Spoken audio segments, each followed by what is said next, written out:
Dear children, today we are going to start chapter 7, Glimpses of India, from your book Firstflight. It includes 3 stories. First one is about a baker from Goa. The second one is from Kurg. And the third one is tea from Assam. So today we are starting with a baker from Goa. Okay, so let's start reading the chapter. In old Portuguese days, the people of Goa ate loaves of bread. Now these loaves have disappeared, but their makers are still there. The furnaces also exist there even now. The sound of the traditional baker's bamboo can still be heard. Someone of the family still carries the business. These bakers are known as Pader in Goa even today. In the first para, the narrator recalls that the baker acted as their friend and companion during their childhood days in Goa. The baker used to visit twice a day, once while he was on the round to sell his loaves, and the other time while returning back with his empty basket, having sold all the loaves. It was the sound of his bamboo stick that woke the children up. The children were so excited to meet him and choose from the bread bangles or cancun he made specially for them. While the bangles were for children, loaves were for the adults that were generally collected by the maid servant of the household. The baker often made a musical entry with his bamboo stick.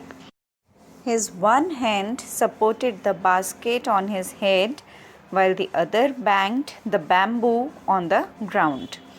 He would go house to house and greet the ladies before handing them over the loaves. The parents would scold the children and make them stand aside, but as eager as they were, they would climb a bench or the wall to peep into the basket.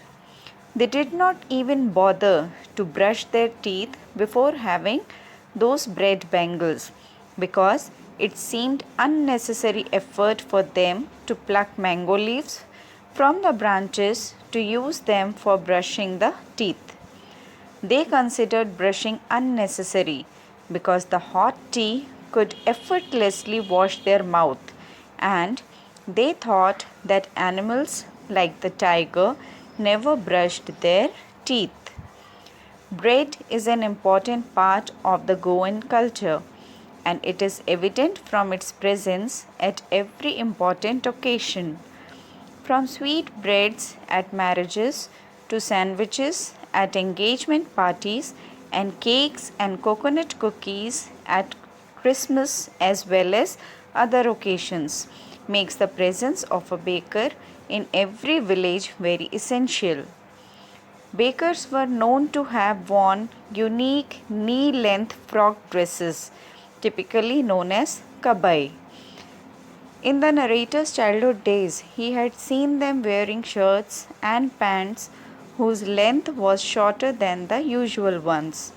It was a part of their identity, so much so that even if someone wears that trouser length now, he is said to have dressed like a baker or pader, as was said in the olden times. The baker had a way of making monthly record of bills on a wall using a pencil and then collecting the money at the end of the month. Baking has always been a profitable profession. The baker's family and workers have always been happy and joyous.